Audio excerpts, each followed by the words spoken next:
और विष्णु शंकर साहब और जो इनके फादर साहब हैं, यही हर जगह हर चीज के एक पॉलिटिक्स के तहत हाँ पीछे से सेट करे हुए हैं, पुनः जागृत किया जा रहा है। ये एक पॉलिटिक्स के तहत हो रहा है। विष्णु जी जरा जल्दी से जवाब दीजिए, फिर मैं सूर्य मैथिल जी को।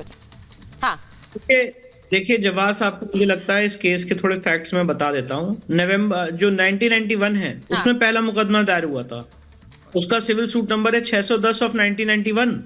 610 से ये जो है मुकदमा 1991 से चल रहा है। उसके बाद और भी मुकदमे आए, सारे मुकदमे साथ में क्लब किए गए, जिसके इस समय डिस्ट्रिक्ट कोर्ट डिस्ट्रिक्ट जज में सुनवाई हो रही है।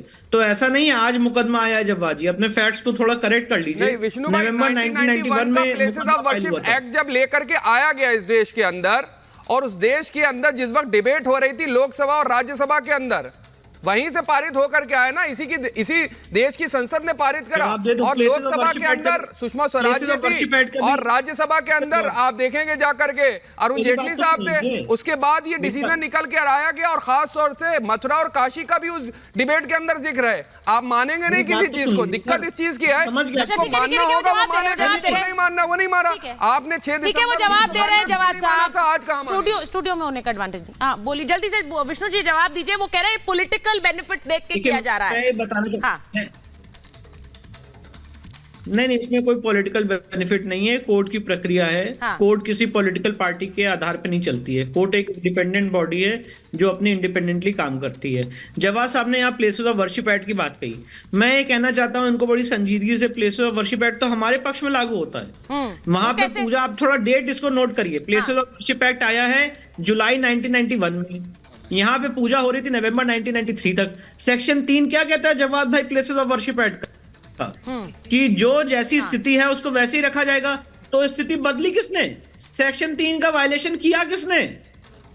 सेक्शन 3 का वायलेशन किसने किया? प्लेसेस ऑफ वर्शिप एक्ट को अधूरा पढ़ेंगे क्या आप? सेक्शन 3 को देखिए, मैं आपसे रिक्वेस्ट करूंगा, आप बहुत ही लर्नेड आदमी हैं, सेक्शन 3 को देखिए जिसमें लिखा हुआ है कि एक्ट आने के बाद जैसी स्थिति चल रही वैसी चलेगी।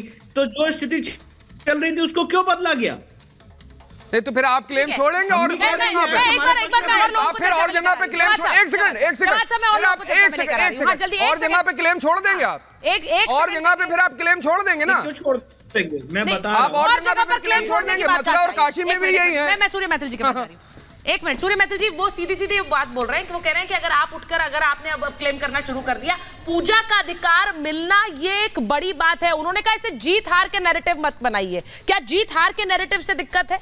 धन्यवाद सुचाइता जी। पहले तो एक बात कि इसमें कोई जीत और हार का प्रश्न ही नहीं उठता। यहाँ तो आस्था का प्रश्न उठता है, क्योंकि 1993 तक जब हमारी श्रृंगार गौरी माता की वहां पे पूजा होती रही, उसके बाद राजनीतिक तुष्टीकरण की जो स्वार्थ के कारण तत्कालीन सरकार ने वहां पर किसी लिखित आदेश के बिना बैरिकेटिंग कराई, वहां पर पूजा को रुकवा दिया। और आज कोर्ट में जब ये चीज प्रूफ हो गई और उसके बाद अधिकार दोबारा से सनातनियों को मिला पूजा करने का, तो इसमें जीत हार का प्रश्न नहीं उठता, यहाँ आस्था का प्रश्न। दूसरी चीज, ये बोल रहे थे संविधान की बात, ये प्लेसेस ऑफ वर्शिप एक्ट की बात बहुत बार लेके आते हैं। ये लेके आते हैं संविधान, जहां इनकी जरूरत होती है ये अपनी राजनीतिक आवश्यकता के अनुसार हर चीज को सेट कर लेते हैं। क्या CAA संविधान से नहीं आया था? क्या किसान आंदोलन, किसान जो बिल थे वो संविधान से नहीं आए थे? क्यों ये विरोध कर रहे थे?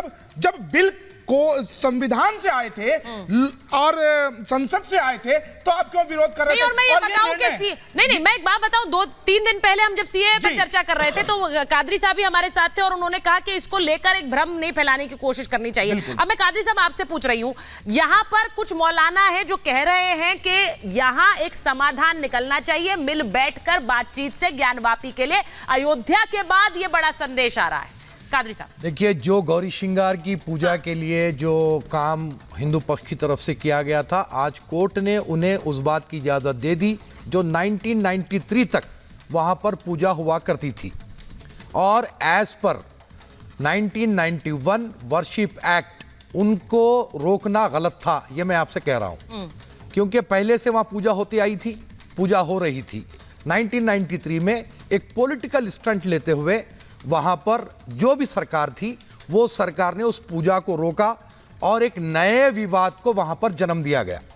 लेकिन आज मैं हिंदू पक्ष से यह कहना चाहता हूं कि पहले भी नीचे पूजा होती थी, ऊपर नमाज होती थी। सर प्लीज, नीचे पूजा होती थी, ऊपर नमाज होती थी। आज आपको परमिशन मिल गया पूजा का, तो अब आपको फौरी तत्काल ये चाहिए कि सारे ज्ञान व्यापी से आप विड्रॉ हो जाएं और पुरानी कंडीशन बरकरार रखें। आप नीचे पूजा करेंगे, हम ऊपर नमाज पढ़ेंगे। सुजाता जी, मैं हाँ। पूछना चाहता हूँ, बहुत ठीक है। जिम्मेदारी से कादरी साहब ने बहुत अच्छी बात बोली कि उस समय में वो गलत था, तो मैं आज बहुत जिम्मेदारी से यहाँ पूछना चाहता हूँ, आप राष्ट्रीय चैनल पर स्वीकार कर रहे हैं कि सनातनियों के संग गलत हुआ।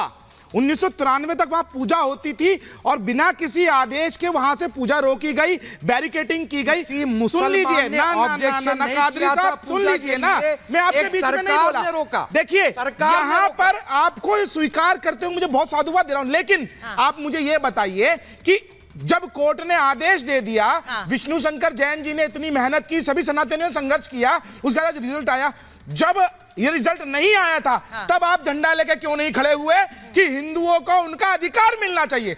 मतलब हम लड़कर अपना अधिकार लें, उसके बाद आप गंगा जमनी तहजीब की बात करें। एक बात कही है, लेकिन जब ये चीज थी, हमारे संग अन्याय हो रहा था, तब आप लोग चुप बैठे हुए थे, तब आप कहां थे? नहीं, उन्होंने बड़ी कादरी साहब, आपने जो बात कही है, आपने कहा कि किसी मुसलमान ने वहां पर पूजा नहीं रुकवाई, ये बिल्कुल सही बात है, आप ये मान रहे हैं। लेकिन फिर वही बात है कि अगर आज पूजा का अधिकार की बात हो रही है, यानी एक पुरानी व्यवस्था को फिर से शुरू किया जाना है, मुझे 2 सेकंड, तो उसमें दिक्कत क्यों होनी चाहिए? मुझे 2 सेकंड देखिए, मैं इसलिए जब से ज्ञानव्यापी का इश्यू उठा है, हर वक्त एक बात कहा हूं मैं कि इसको जो है हिंदू मुस्लिम का आप जो है विवाद ना बताएं, ठीक है, अंजुमन कमेटी का विवाद बताएं, मैं मान लूंगा, ठीक है, क्योंकि मुसलमानों ने कोई वहां पर पूजा ना रोकी थी, ना मुसलमानों को दिलचस्पी थी, और ना ही तहखाने पे मुसलमानों का दावा था।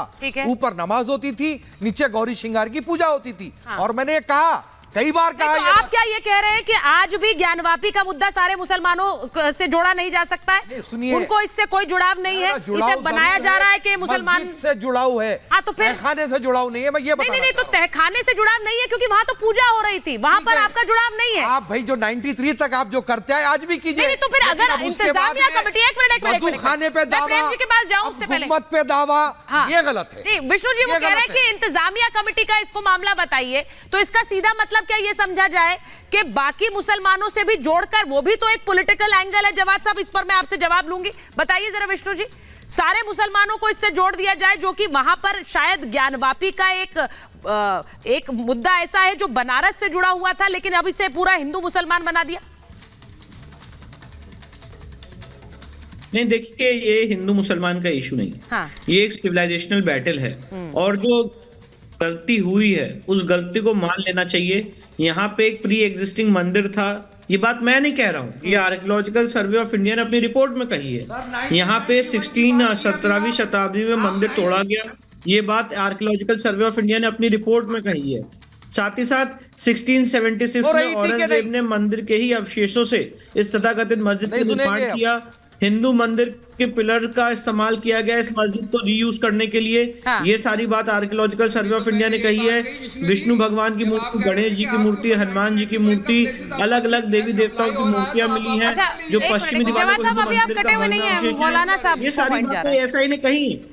मैं एक चीज पूछना चाह रही हूँ, ऐसा कहना चाहता हूँ सर, गौरी श्रृंगार पूजा के लिए 1991 एक्ट का उल्लंघन हुआ, तो क्या अब आपका जो दावा ज्ञानव्यापी मस्जिद पर है, मस्जिद आलमगिरी पर है, क्या वो दावे का वापस ले लेंगे? क्योंकि वो भी उल्लंघन होगा ना 1991 का। आपको केस के फैक्ट्स बता देता हूं, सुन लीजिए। अरे सर, आप थोड़ा ऐसे अगर चीखें चिल्लाएंगे तो मेरी बात आपको नहीं आएगी। मेरी बात भी तो सुन लीजिए।